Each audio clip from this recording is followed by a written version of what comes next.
येऽयं प्रेते विचिकित्सा मनुष्ये अस्तीत्येकेनायमस्तीति चैके एतद्विद्यामनुशिष्टस्त्वयाहं वराणामेष वरस्तृतीयः देवैरत्रापि विचिकित्सितं पुरा न हि सुज्ञेयमणुरेष धर्मः अन्यं वरं नचिकेतो वृणीष्व मामोपरोत्सीरतिमासृजैनं दैवरत्रापि विचिकित्सितं किल त्वं च मृत्यो यन्न सुज्ञेयमात्थ वक्ता चास्य त्वादृगन्यो न लभ्यो नान्यो वरस्तुल्य एतस्य कश्चित् शतायुषः पुत्रपौत्रान् वृणीष्व बहून् पशून् हस्तिहिरण्यमश्वान् भूमेर्महदायतनं वृणीष्व स्वयं च जीव शरदो यावदिच्छसि एतत्तुल्यं यदि मन्यसे वरं वृणीष्व वित्तं चिरजीविकां च महाभूमौ नचिकेतस्त्वमेधि कामानां त्वा कामभाजं करोमि ये ये कामा दुर्लभामर्त्यलोके सर्वान् कामान् छन्दतः प्रार्थयस्व इमा रामाः सरथाः सतूर्या न हि दृशा लम्भनीया मनुष्यैः आभिर्मत्प्रत्ताभिः परिचारयस्व नचिकेतो मरणं मानुप्राक्षीः श्वोभावामर्त्यस्य यदन्तकैतत् सर्वेन्द्रियाणां जरयन्ति तेजः अपि सर्वं जीवितमल्पमेव तवैव वाहास्तव नृत्यगीते न वित्तेन तर्पणीयो मनुष्यो लप्स्यामहे वित्तमद्राक्ष्मचेत्त्वा जीविष्यामो यावदीशिष्यसि त्वं वरस्तु मे वरणीयः स एव अजीर्यताममृतानामुपेत्य जीर्यन्मर्त्यः क्व तदास्थः प्रजानन् अभिध्यायन् वर्णरतिप्रमोदान् अतिदीर्घे जीविते को रमेत यस्मिन्निदं विचिकित्सन्ति मृत्यो यत्साम्पराये महति ब्रूहि नस्तत योऽयं वरो गूढमनुप्रविष्टो नान्यं तस्मान्नचिकेता वृणीते।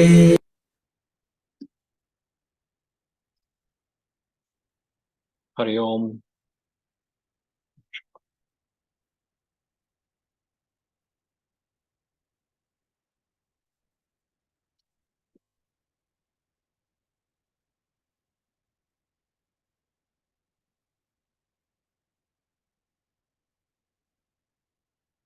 Mantra 24, please.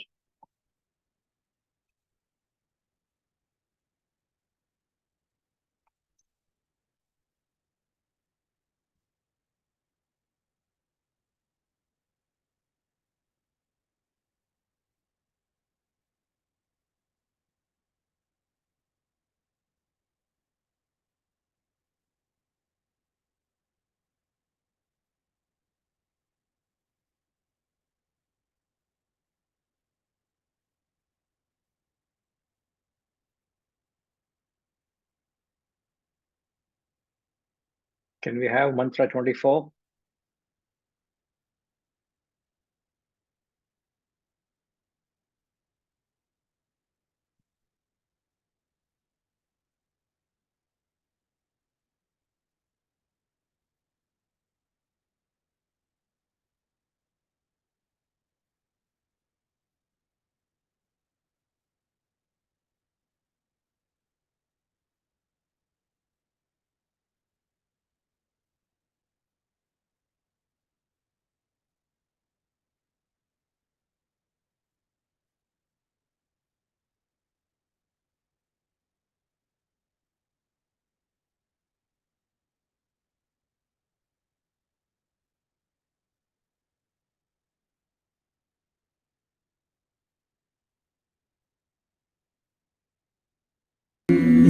तत्तुल्यं यदि मन्यसे वरं वृणीष्व वित्तं चिरजीविकां च महाभूमौ नचिकेतस्त्वमेधि कामानां त्वा कामभाजं करोमि.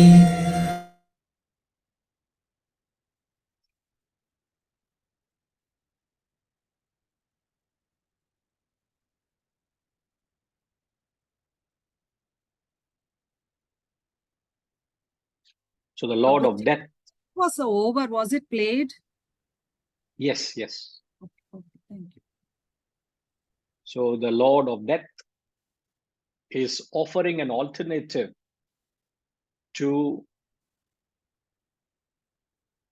the boons he had given to the alternative of the third boon that Nachiketa had asked.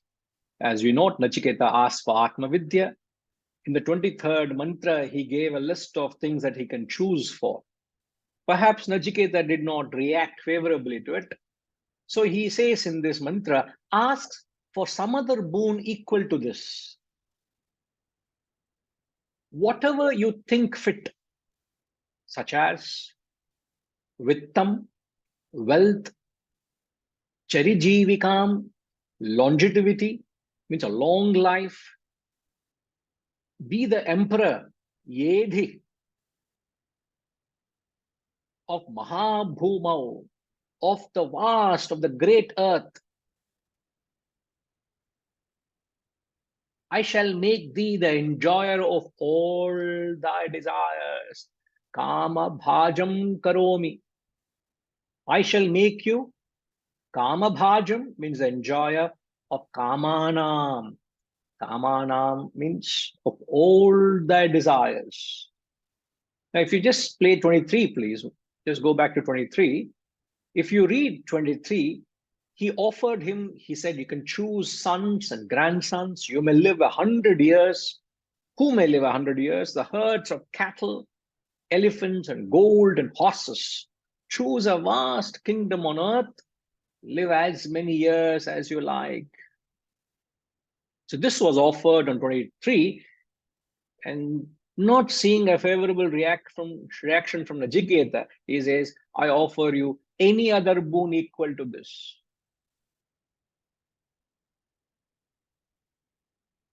So Yama is thinking maybe Nachiketa has got some secret desires. You want something else. So he says, you ask for any other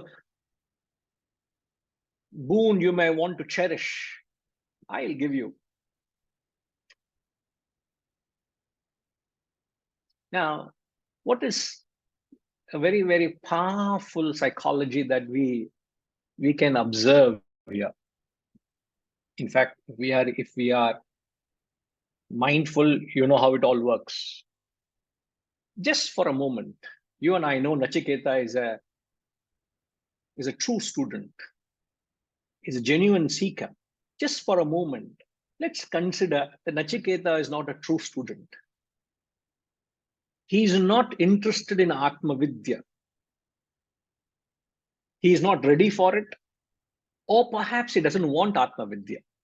Just for a moment, let's consider that. But what you'll understand is the fact that Nachiketa had asked for Atma Vidya,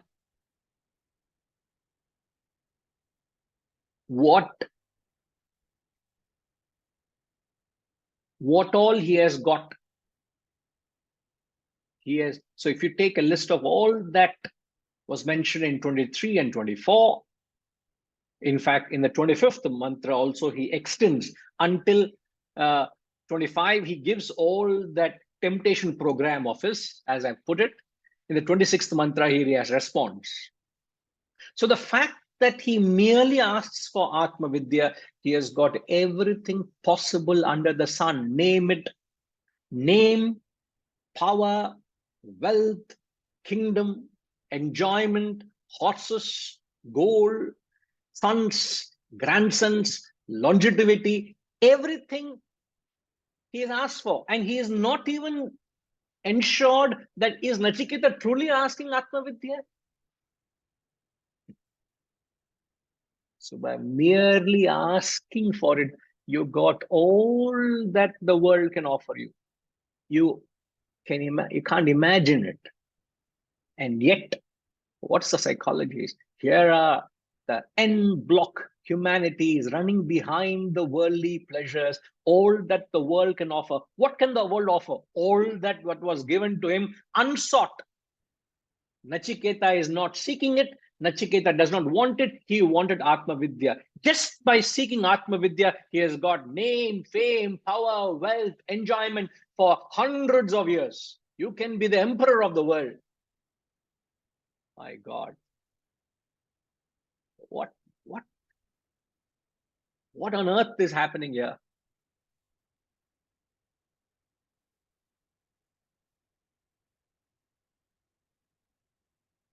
None of us understand what that mere asking for Atma Vidya can give you. Because I don't know how many of us in this classroom truly want Atma Vidya. But even if you don't want, if you fake wanting Atma Vidya, you get everything. This is the point. You remember the story I talk of that fake sannyasi and that young prince? Worth mentioning in the context. That young prince who heard from his father king of how this kingdom was is so rich with our culture and how profound wisdom men had, but he never had an opportunity to meet a man of wisdom. So he called his minister and said, I want to meet a man of wisdom. But for some reason, that man didn't take him seriously and he never arranged. So he was very serious. He said, come by this weekend, I want to meet a man of wisdom. Please arrange an audience, a private audience with a Swami. And this man is running pillar to post to find one person. He realizes he couldn't find one in time. So what he does, he goes and finds a young fellow in the marketplace. He gets into an understanding, a contract with him that you must put on an act like a Swami for the weekend. The prince is going to come. And obviously, when the prince comes, there will be an entourage. There will be many offerings. That's how tradition is. He will bring many things to offer to you. But one condition is whatever the prince offers to you, you must reject it. Then he said, if I reject it, then what's the point in me putting on this drama? Don't worry. I will give you substantial amount of wealth, which will take care of you for the rest of your life. I guarantee you that. In future also, you want anything, I am there for you. So I'll give you a couple of bags of gold. He was floored, that fellow. What? I just have to act. I'll deck you up. I'll make you sit under a tree. Whoever comes, whatever is offered, you reject it. On that ground, this clause, the contract is valid. But if you take anything given from anybody, I will reveal you. You will not get this. You will not get that. You will go behind bars. Oh, okay, sir. Whatever it is. Time comes. The prince and the entourage come. The moment the prince sees the Swami, he falls at his feet. The ministers, in fact, the fellow who got into the contract, he also had to fall at his feet. Everything was offered, clothing. He realized, that prince realized this man is sitting under a tree with no place to stay, as it were. He said, he offered him, I'll construct an ashram for you. He offered everything. He offered him gold, everything. The prince had to, the beggar, he had to just say, no, thank you. Please take it away. I don't want it. And he did a fantastic job. The entourage came, the entourage left. The minister comes back with a bag of gold and say, I have never seen a better actor than you. Take this. You were impossible to be doubted because you were like a true Swami. What an acting, what an acting. Where you got your acting degree from, almost he asked. And when he was being that bag of gold, that beggar sannyasi, he said, take it away. I don't want it. He said, for a moment, he said, man, acting is finished. It's between you and me now. I want to end the contract. Take your bag of gold. I don't know you. You don't know me. And you live your life. I live my life. Let's end the thing. He said, nothing doing. Take it away. He said, man, please come out of the role. No, you are a beggar. I'm the minister. I'm giving you. Take it. He said, please sit for a moment.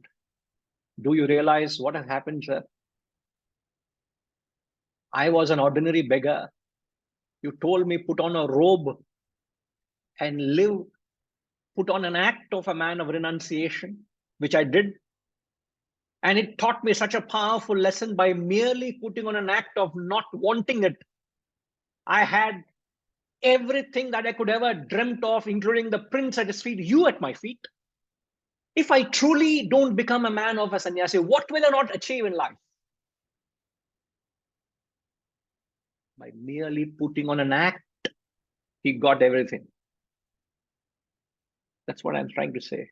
Nachiketa just asked for the boon. Yama does not even know whether this boy is genuinely interested, but he is putting him to test. He does not know what is the outcome is coming in the 26th mantra. But the mere fact that he asks it, you get it. He got it. Now, what you and I must, in fact, what are we dealing with as our constant enemy in the spiritual field? What is our constant enemy in the spiritual field? Your perpetual foe, as we keep learning in the Shastras. Our perpetual foe, our constant enemy in the spiritual field is Amitama. What is your constant enemy?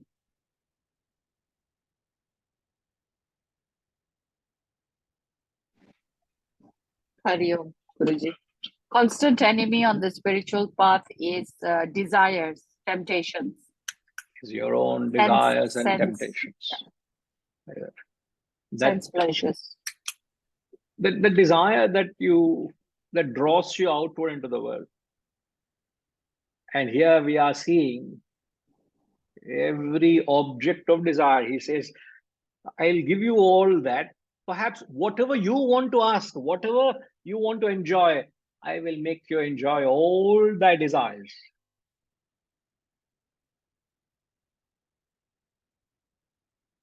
Ultimately, man minus desires equals God. Must understand that. So there is a very clear measuring tool of your wisdom. One is you know it, yet another thing is, do you fall a prey to that mind and its desires and temptations? If you have that wisdom, if you understand this philosophy, you will not fall a prey. The desire has no influence. It does not distract you. It does not become an impediment. And yet we fall a prey to desire. That is where you don't walk the talk. That is where your mind still has attachments, still has aspirations. You still are drawn out into the world. To that extent, you fall a prey to the desire. So the question we got to ask ourselves is how to fulfill a desire. How does one approach a desire? Put both these questions into one. How does one approach a desire? How does one fulfill a desire?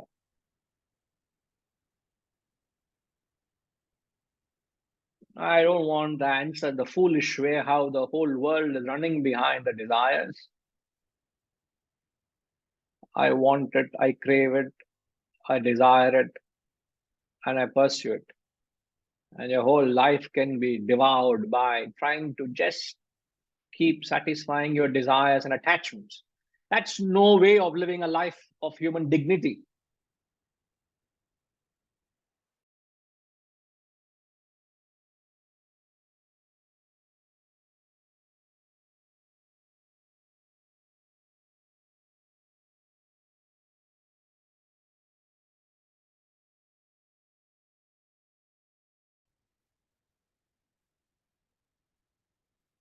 You all can hear me? Right. No, I'm getting constant reminders that my internet is unstable. For some reason, I get logged out. Please bear with me. I'll find an alternative way to coming back into the class. Okay. So how does one approach a desire? It's obvious, as I've mentioned, and through the initial observation, the foolish people, the small-minded people, as the Shastras call Alpa Buddhi, the small intellects, they keep the object of desire as their purpose of life. They keep running behind fulfilling desires as their purpose of life.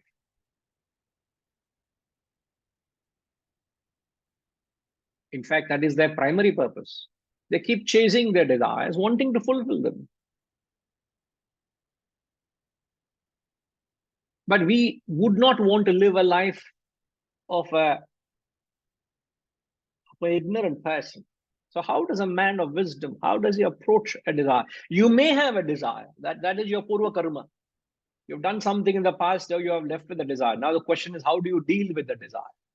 You can either fall and pray to it or deal with it. So the question is, how do you approach the desire?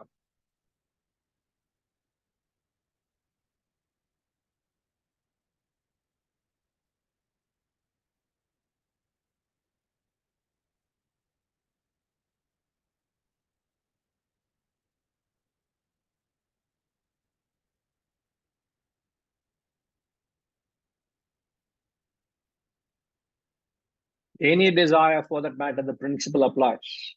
This principle that we're examining applies.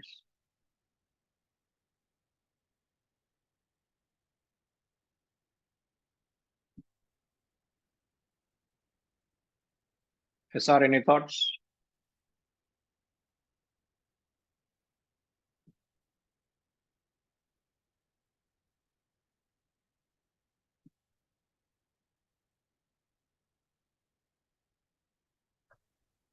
Is it, Guruji, like how do one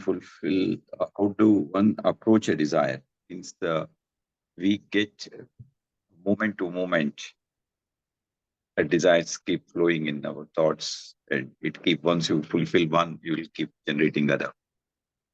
Is it something like we apply our intellect? It could be a moment to moment where we can, it's like applying a brake, or we need to get not to fall into the desires, mindless thoughts coming there. Is it one way of monitoring and trying to curtail and control flow of desires? I don't know it's called as a principle or not, but I'm just talking about in a general sense of how do we manage the desires. So if I look at your answer is right. It's like there are two things here. One is, I take an example. One is I take the right highway to reach my destination, the right road which leads me to my destination. Second is, all along the highway, I must be very alert. I can be on the right road, the right path, but if I'm not alert, I may get into serious accidents, serious troubles. Yes. So you are talking of intellect being alert and nipping every desire or examining every desire that comes are the various challenges the desires present to me on the right path. That is like the intellect being alert while I'm driving, checking each desire. But that's the secondary. But the first thing is, what is the approach? I mean, which highway I must take to deal with my desire? Which is the route I must take? What road I must take, or I must have approach to deal with my desires? That's important. So one is the right path. Second is being alert on the path. They're two different things. You get my observation? Yes, Guruji. I think my answer is more related to the how I have to be alert in the path. Correct. Which is a part of the answer, but not the. No. I'm not saying it is wrong, but I'm only saying you're gone to the second aspect. But what is the right path? What is the right standard principle or approach I must take to any desire? No, Guruji, no idea. No. Absolutely. No. I'm just trying to position your answer in the context of what the question is. Okay, right, G. Anybody else? Teziji?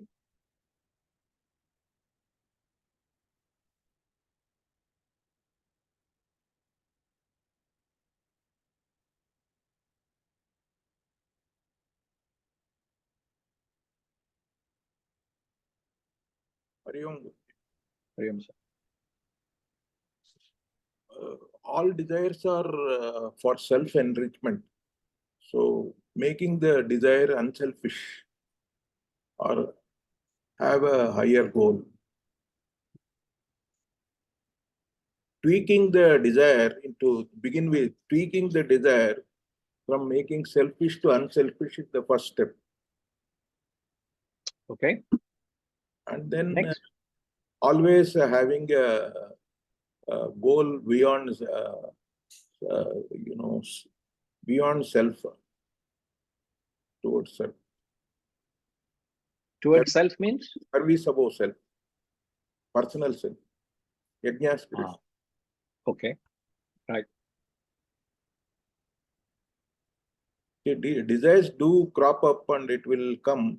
All the time it will be selfish. So maybe first step is say, I desire something instead of I desire something. Why not I desire it for the something beyond me?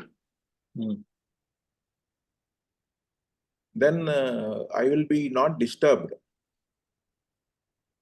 Agitations will not arise. So any desire that crops up, well, I'm just summarizing what you said. Any desire that crops up, try to identify it with something, a larger interest, a common cause, whereby you're trying to dilute the selfish quotient in a desire. Because in the philosophical language in this classroom, a desire is interpreted as a selfish, with a selfish connotation. Desire means selfish. Patient, it will create agitations, it will make you restless and all that. Any desire causes a lot of agony, pain, and you become a slave to it. You suffer the consequences. So, sorry, sir? Anxiety for fruits of action will arise. Anxiety comes in, and then that spoils the whole life gets destroyed, and it's not one desire. In fact, remember, in the Shastras, they compare desire to fire. And they say the nature of a desire is as insatiable as fire.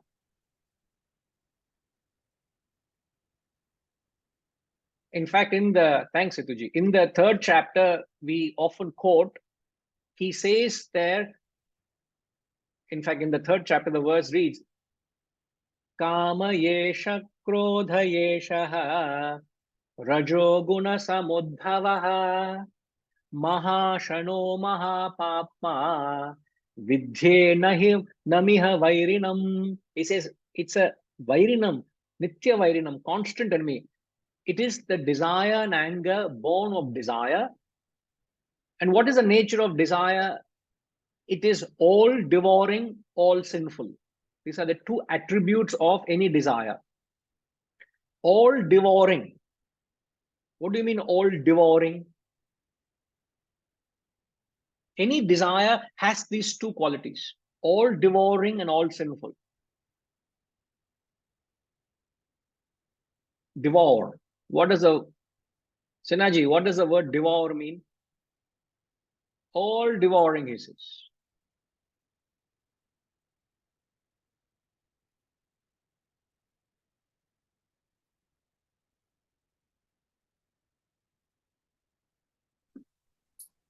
Is it to destroy everything that comes in its path eventually, if one just continues to pursue one's desires?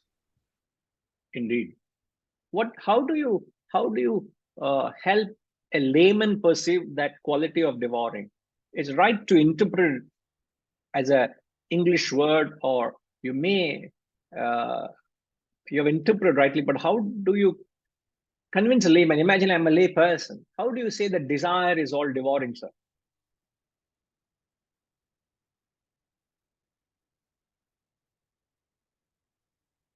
When we use terms, we must be able to relate to it so that we don't fall a prey to the desire. Today, we look at a desire as an avenue or means of joy and satisfaction or happiness. And yet, the truth is quite the contrary. Desire is not the source of your achievement or satisfaction. Desire is the means for your destruction and living a life of sin. How do you justify those terms? Very powerful words indeed.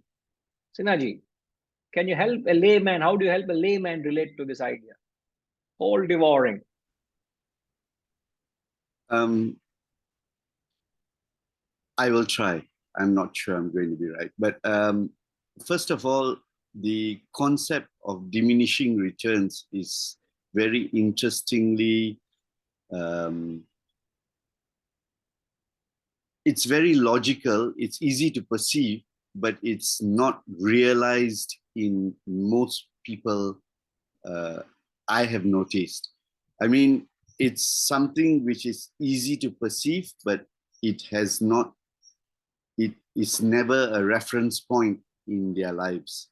And so if that is the case, then what we will be seeing with the law of diminishing returns is that the consumption or the need will just increase. The pathway is to increase needs. You just constantly are on the lookout for other means of satisfying the sensories of your body, and that is a never-ending story. It just continues, and as you expand, you will in fact become, it's the pathway to become greedy and selfish. And the very fact that our entire world is in this situation today is proof of it. Thank you.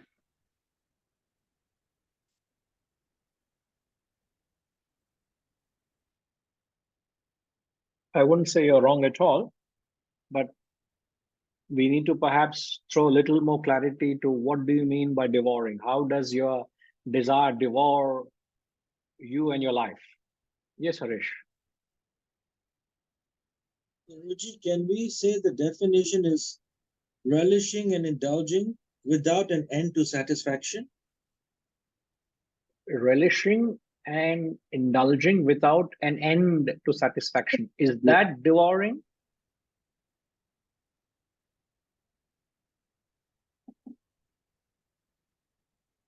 How would you define devouring?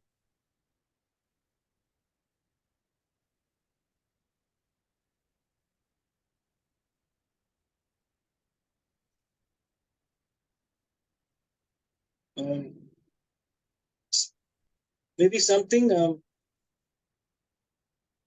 there's an urgency to it all the time. There's an anxiety of the urgency to experience it, the impatience for it.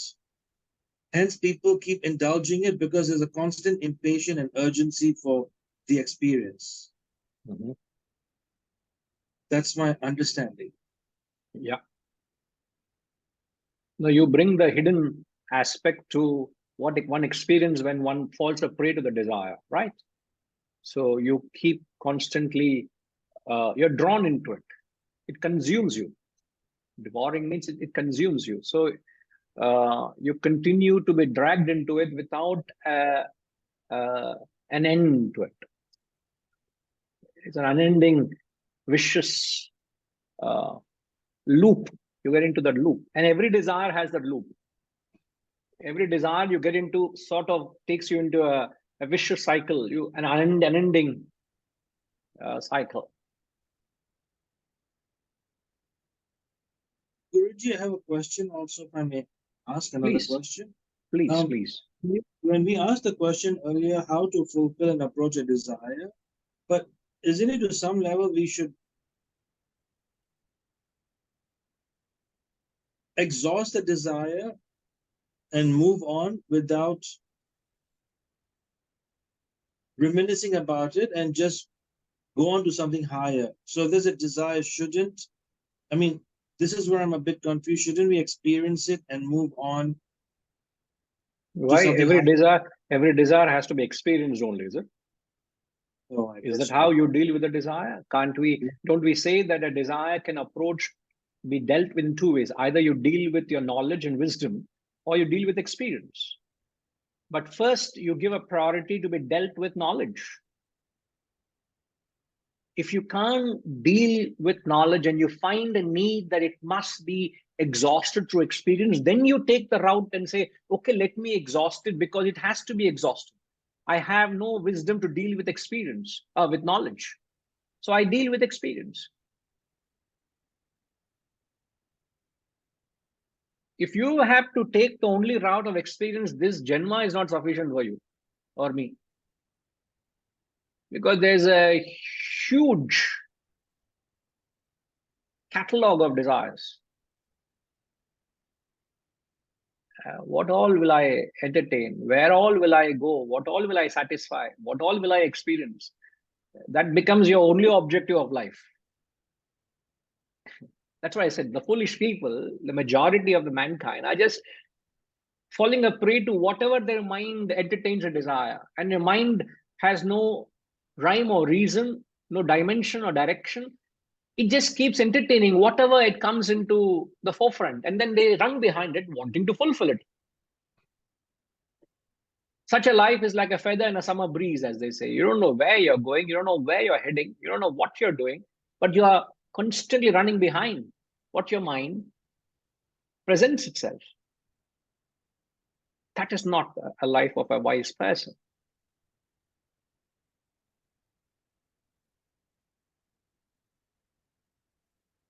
Are you okay, Harish? Yes, please.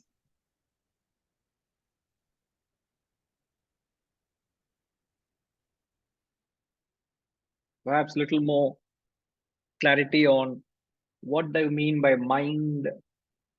The nature of the mind or desire is all devouring, all sinful. Ramji, any thoughts?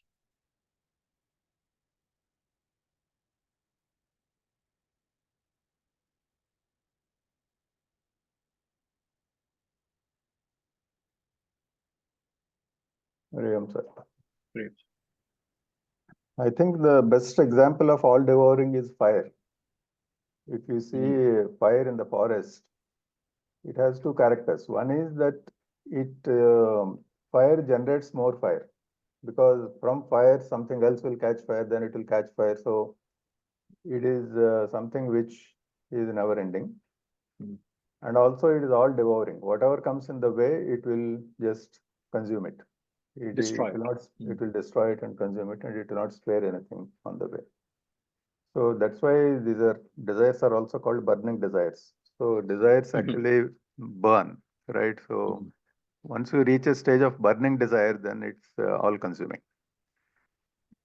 So if you have to, So therefore, are you saying that it's okay to have desire, but not to reach a state of burning desire? So what no, are we suggesting? I'm suggesting that desires should be discarded before they reach the burning stage. Thank you for clarification. Otherwise, we may be wondering, okay, it's okay to house them until it starts burning. Yeah, correct. So I think, as we said, that cycle, you were explaining the vicious cycle. Vicious cycle is an example of how the burn takes place, and burn will lead to more and more burn. Fire will lead to more and more fire.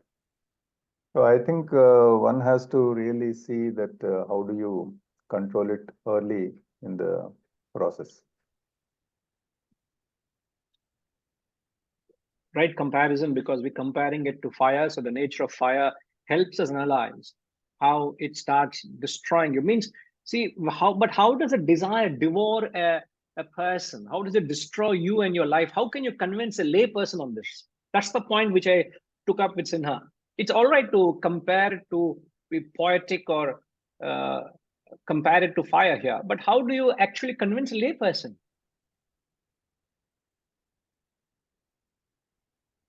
Because you hear the objective is to change that perception to the desire.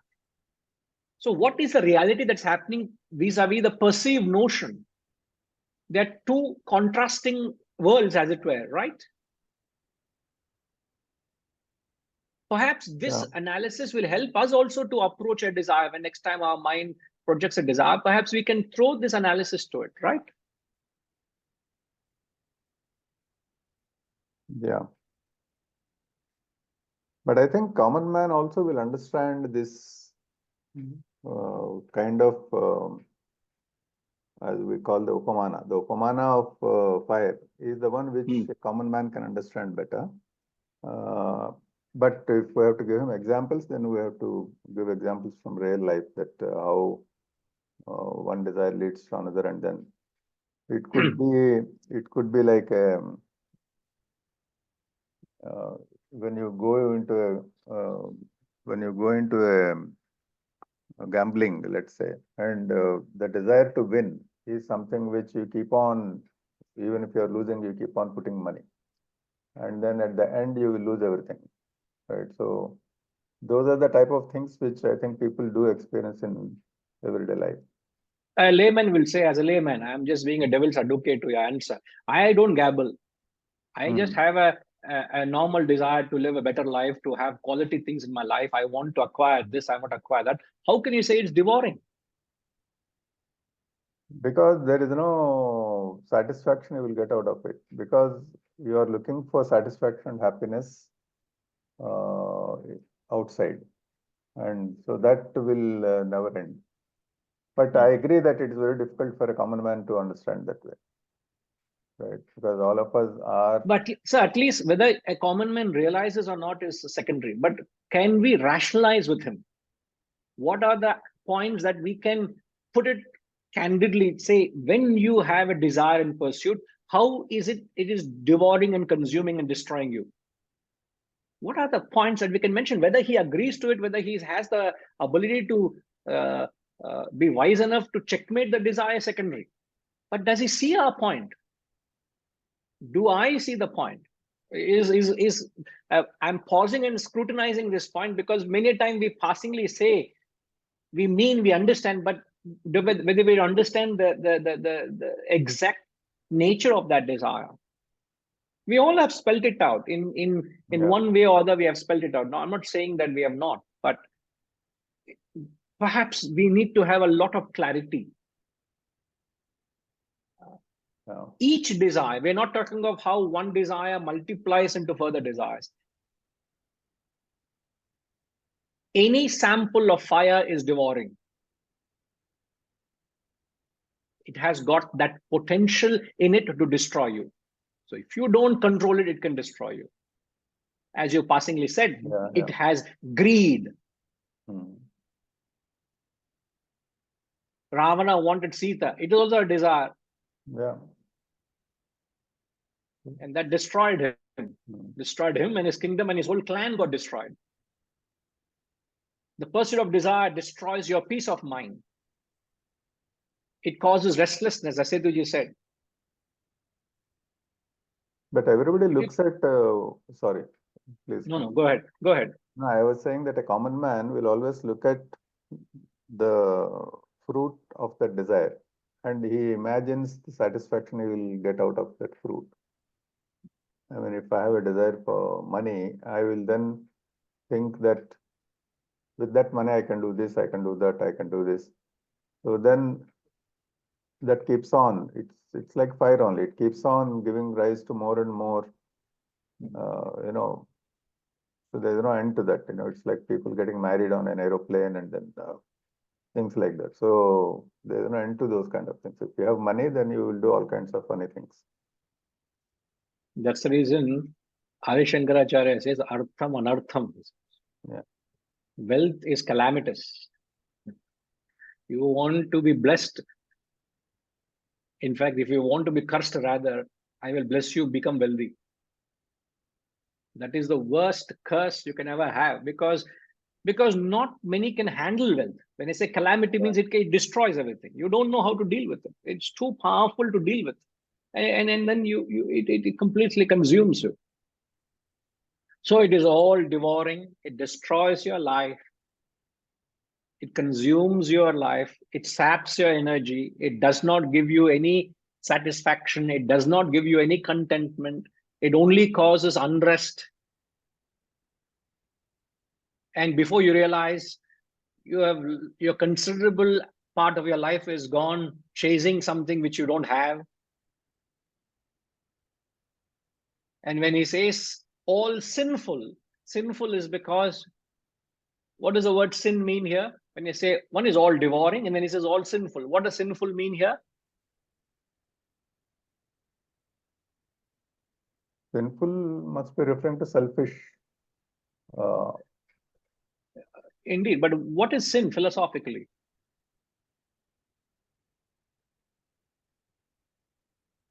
Okay, Ramji. Well, will you hold on? Arunama, what do you mean? Thanks, Ramji. What do you mean by all sinful? Hari Om Guruji. All simple, what I understand is when we run after desires, it causes agitations. So agitations are philosophically interpreted as causing sins. So that way it becomes sinful. Your mind is never at rest. So it's always agitated, it's at stress and so on like that.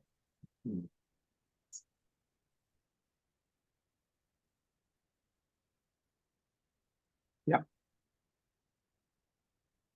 We can a loose definition of sin is mental agitations. Perhaps sin also can be taken from a greater perspective.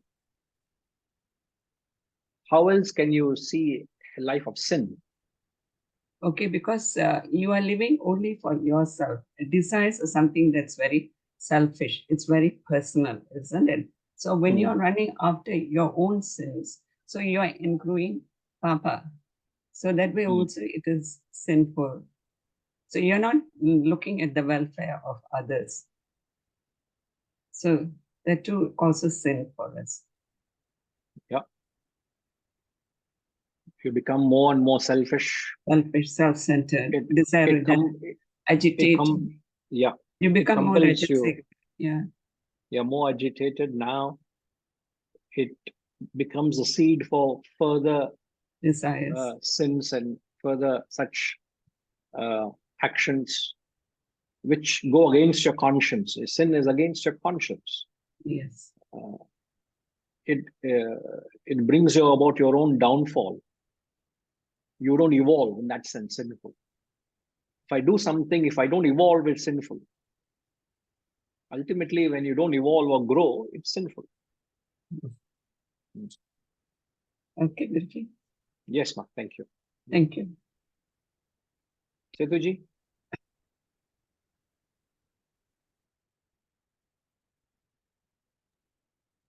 Guruji, I have a query. This wealth and need and wants. Needs are very few. Wants are infinite. But as standard of living is improving, many wants have been added into needs group. Earlier, people are happy with a shelter, but today they want to own a house. They think that is a need. Like that. Sir, I was hearing an advertisement the other day. While I was driving, I was hearing an advert. Sorry to interrupt here. The question they're asking is, do you have a weekend home? Do you have it? Do you have a weekend home? And they say, you buy this apartment, we will give you a weekend home for free. So look at how the world is alluring you. So today, to have a farmhouse is a necessity. To have a weekend house is a necessity. To have so many things, as you rightly said, it's no more it's become a necessity. So this middle class, particularly, definition is going on widening. So the lower class also says, is it my desire to have a bike, is it something unacceptable? So this convincing has become tough. When you tell anyone, they say you have all of it. That is why you are preaching.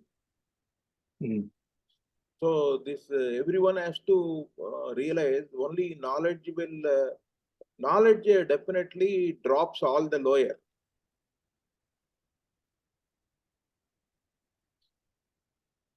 So I thought you had a query, but you're giving an answer. Just the query is that difficult to desire these days, as particularly in India, fast standard of living is increasing, quality of life is falling. But people say whatever their desires are very genuine and they are very basic. And they don't know once they get into it, it is a long trap. They will live from EMI to EMI, bill to bill, and they get. I have talked to so many. I used to hire a lot of temporary drivers, and all are young, all have small families, and they have vehicle, they have many, but they are all look worried. And when I ask, they say they are very anxious. Their worry is about children's education and earning, meeting the demands of the homemaker, all this. So they are always under pressure of creating more money.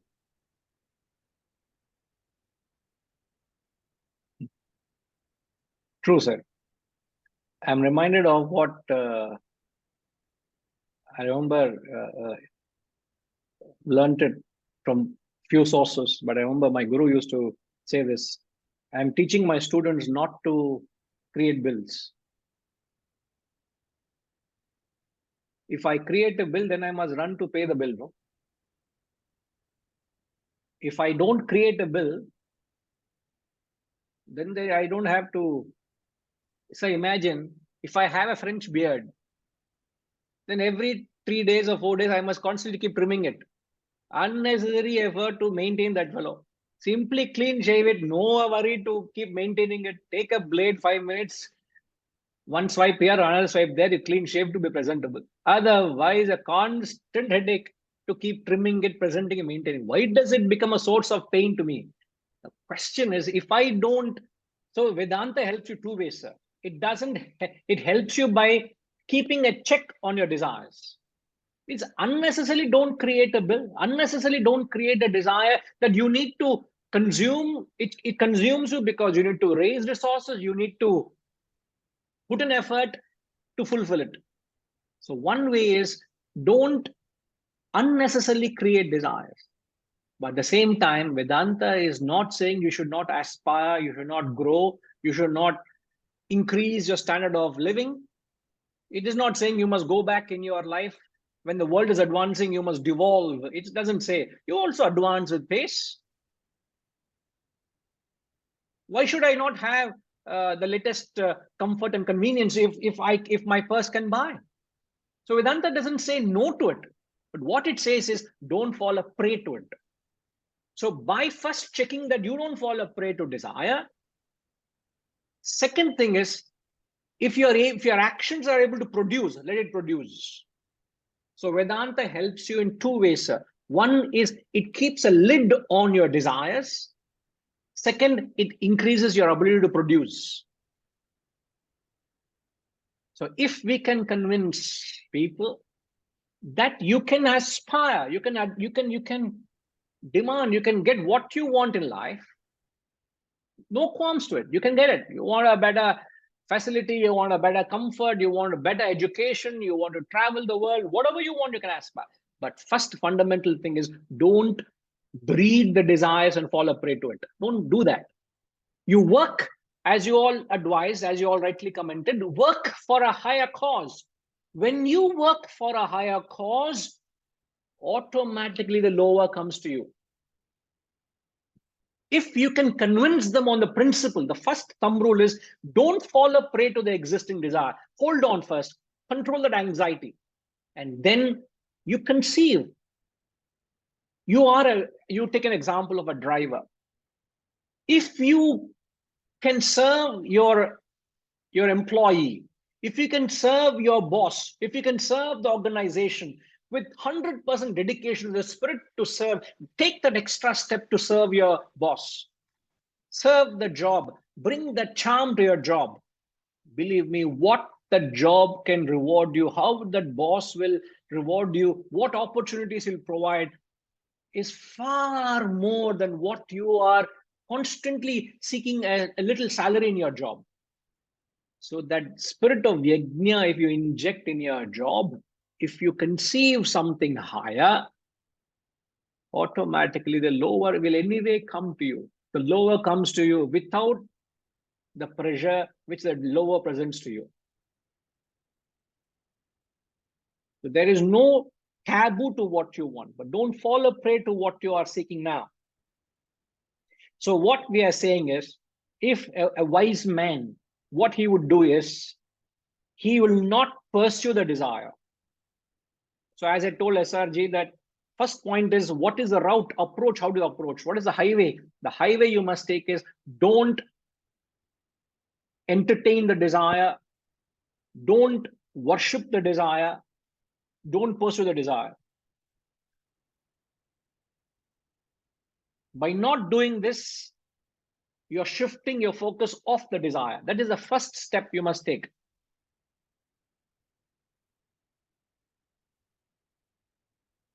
Why we don't do this, we already rationalized, because it's all devouring, it's all sinful. This is the reason you don't get into it. So by not getting into the desire, you are shifting your focus off it. And what do you shift your focus to? Something higher, that we have mentioned. So when you shift your focus off the desire and you pursue a higher desire, the principle kicks in. And this is the principle you must approach a desire. The principle, SRG, is when you rise above the desire, the object of desire seeks you. This is a thumb rule.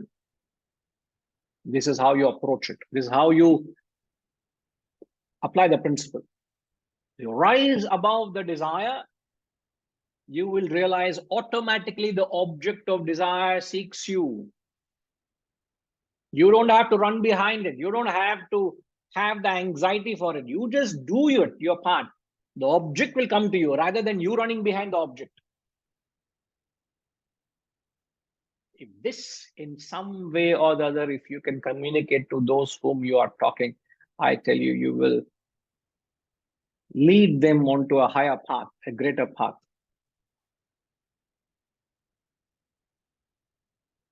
So by Nachiketa asking Atma Vidya, automatically, what has he got? Can you share the translation of 24, please, ma?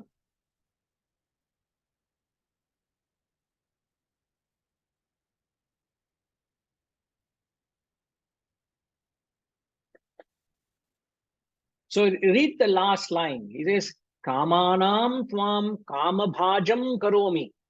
I shall make thee the enjoyer of all the desires.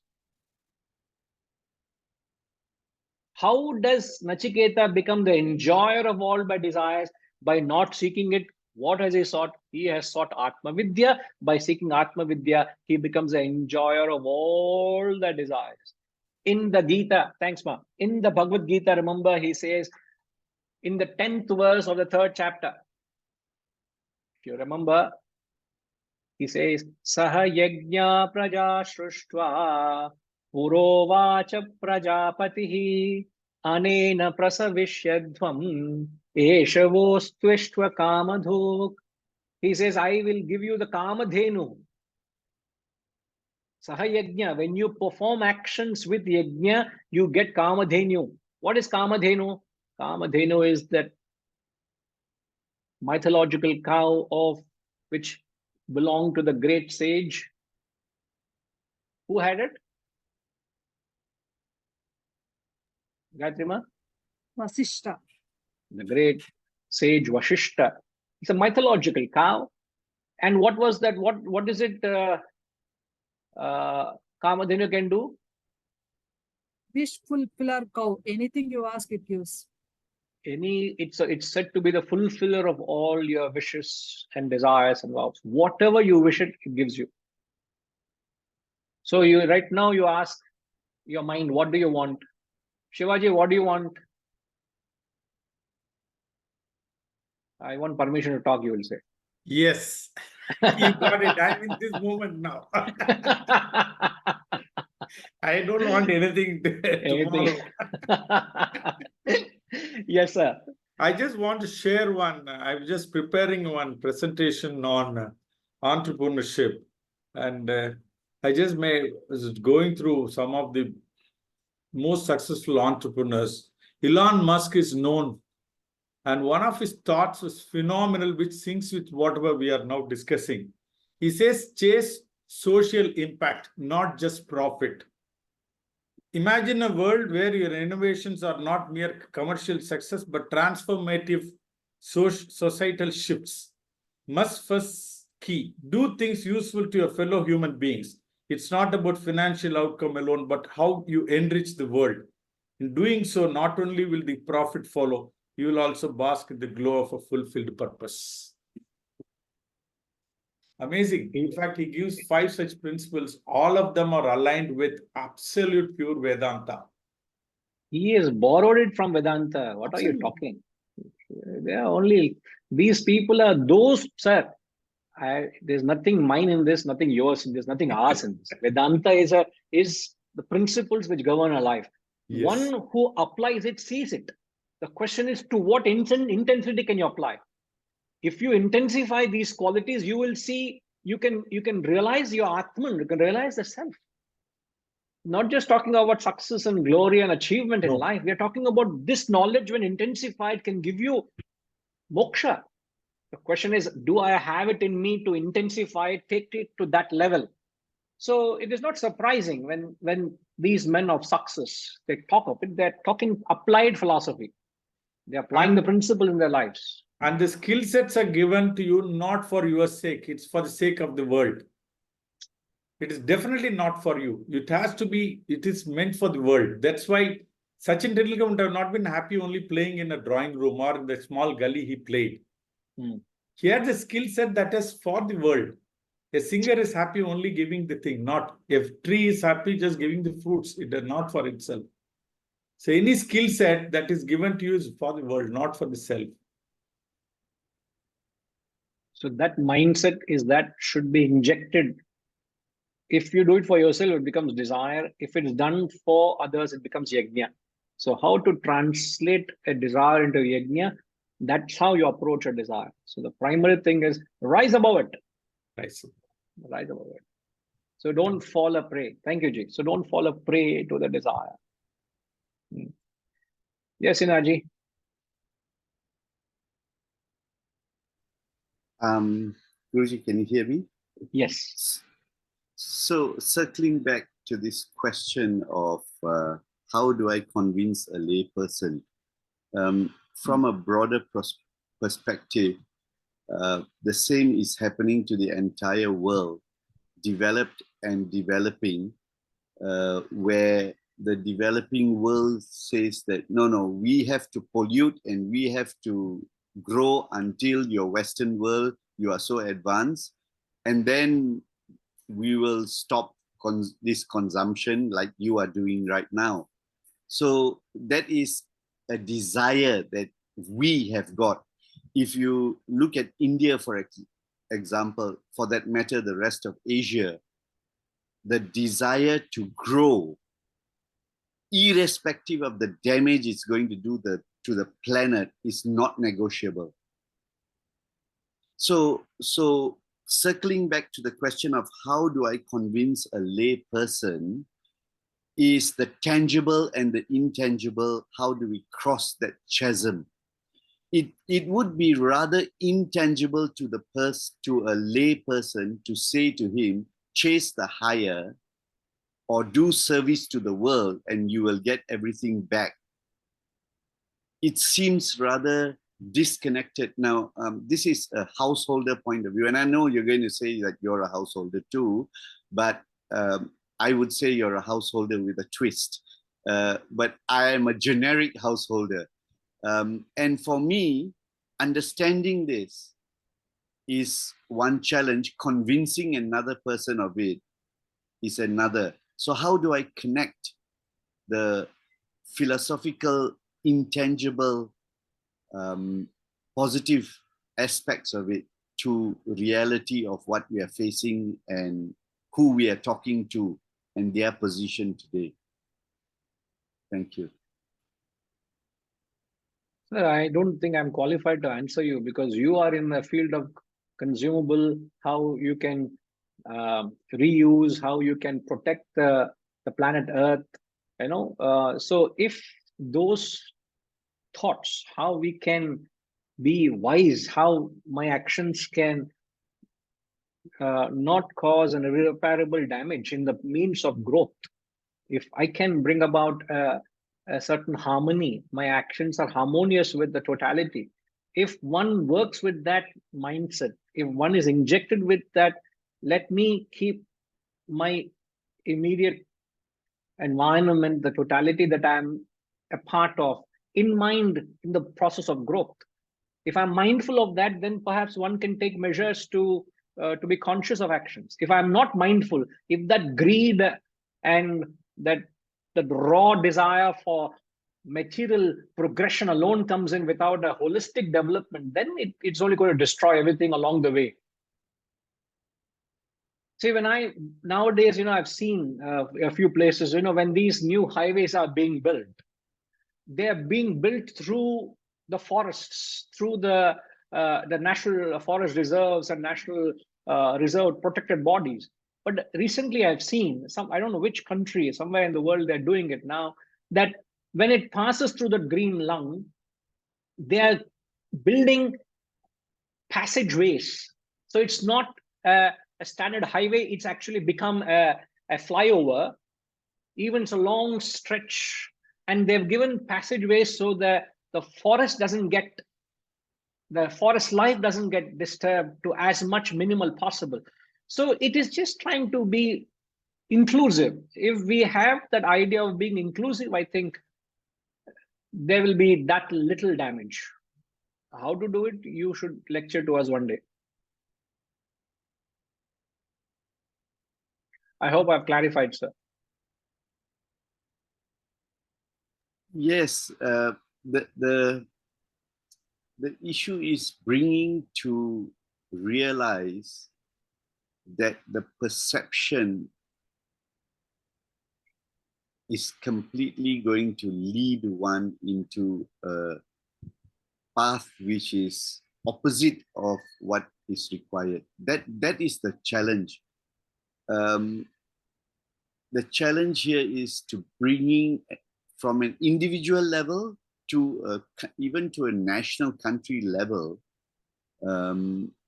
with all these, and I'm not saying it in a negative way. For example, I'm saying with the base of this knowledge in India, it is still globally heading in the wrong direction as far as the environment is concerned. And there are various different arguments that if you divide our total negative impact on the 1.4 billion people we have, each person carries only a small weight. All those are, I feel, pathways out of it. The fact of the matter is there is resistance in accepting that we need to jump into the water to learn how to swim. That getting a person to convincing a person to do that is the challenge here. And so this is a very interesting subject for me. I'm circling back to the question, the basic question of how do I convince a layperson? How do I convince him that just by the decision to seek Atma Vidya, you will get everything? Is there a doubt there? Sorry? If you have a doubt, I'm coming to Malaysia soon. I'll put you. No, I'll get you ready as a Swami and make you sit under the street there in the city center. Then you will see the drama. Amitama, please get the gear ready. Maybe Batu Caves one weekend, other weekend in a few other places, we'll decide and make him sit there. And you'll see how the momentum changes.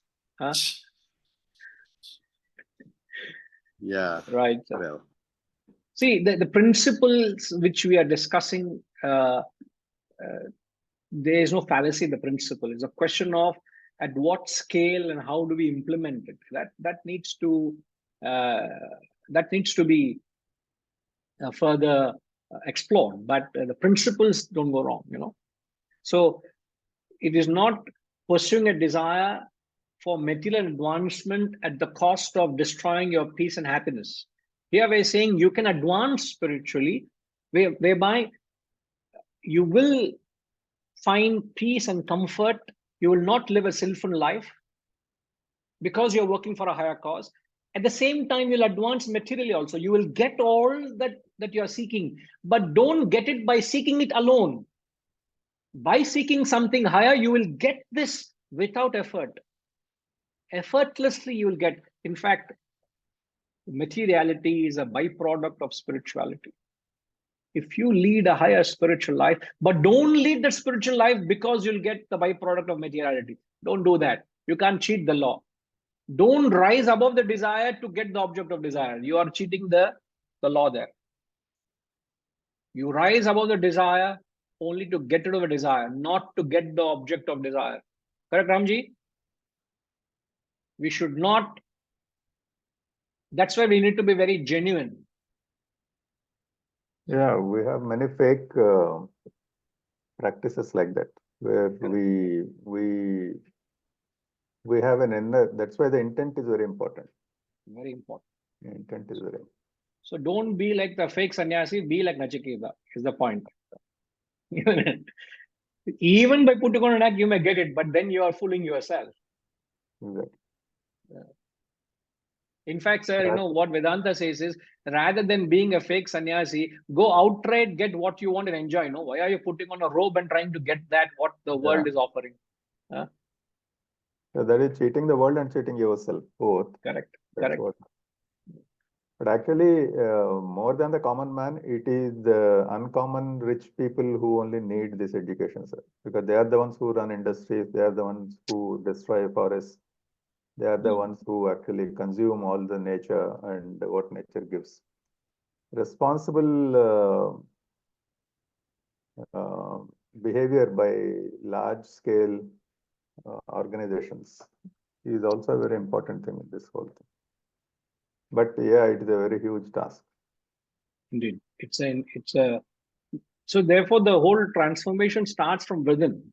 So it is not trying to change the world out there. There's that much you can do, but if I can go about changing myself, so the objective is to bring about an inner transformation. It's not trying to rather convince another. So that is possible only through knowledge and spreading the knowledge and wisdom among people. Absolutely. That is the most important. That's important. Absolutely, sir.